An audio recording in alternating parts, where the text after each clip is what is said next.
En lep pozdravček v Slovenijo, evola, da se javljam malo in vam pošiljam karibske energije iz naših koncev. Skratka, sem slišal, da imate zabavno te dni, da vam vlada spreminja pravila igre za življenje, tako da, ja no, kaj ne rečem, tudi pri nas imamo konstantne pogoje za življenje, v navednicah, ampak evo, danes zjutraj ena lepa zanimiva izkušnja, zanimiva. Smo imeli potres o 5 zjutraj, nas je vrglo iz postelje.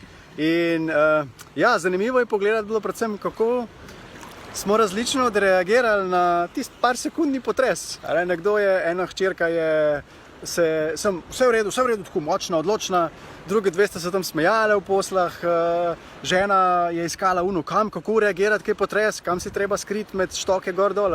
Če pa jaz pogledam dol, ko sem se zbudil, sem začel gledati vrata, tiščati dol kavč, da ne bo slučajno odletel.